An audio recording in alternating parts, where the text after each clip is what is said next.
নমস্কার, নদিয়ার যুগবার্তার পর্দায় আপনাদের স্বাগত।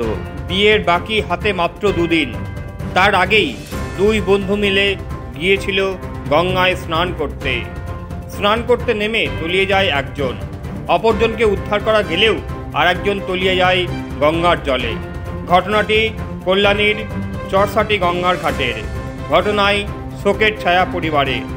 মৃতের পরিবার সূত্রে জানা যায় যে দুই বন্ধু একসাথে দুপুরবেলা গিয়েছিল গঙ্গায় স্নান করতে, তারপরেই ঘটে এমন ঘটনা। পরিবার সূত্রে জানা যায় মৃত যুবকের বাড়ি কল্যাণীর সাঁতরাপাড়া এলাকায়। বয়স 27 বছর, নাম সালাল আলী মণ্ডল। যদিও ডুবে যাওয়ার খবর পেতেই ঘটনাস্থলে আসে বিপর্যয় মোকাবিলা দপ্তরের আধিকারিকেরা।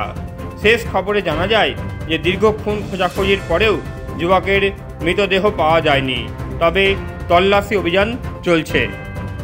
12:30 থেকে 1টার মধ্যে ঘটনা। তো যিনি মারা গেছে মানে উনি তো, ওনাকে তো খুঁজে পাওয়া যাচ্ছে না, তো ঘটনাটা যখন ঘটেছিল ওনার সাথে কি কেউ উপস্থিত ছিল তখন?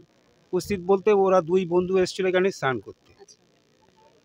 দুজনের মধ্যে দুজনই ডুবন্ত অবস্থায় ছিল। তার মধ্যে ওইখানে যারা উপস্থিত ছিল তারা একজনকে কোনো রকম বাঁচিয়েছে, আরেকজনকে বাঁচাতে পারেনি। সেটা হচ্ছে আমার ভাইপো।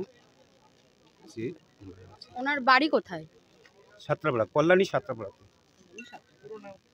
ওনার পুরো নামটা কি? সালাল আলী মণ্ডল। আর যাকে পাওয়া গেছে তার বাড়ি কোথায়? তার বাড়ি পাশে। তার নামটা একটু বলুন।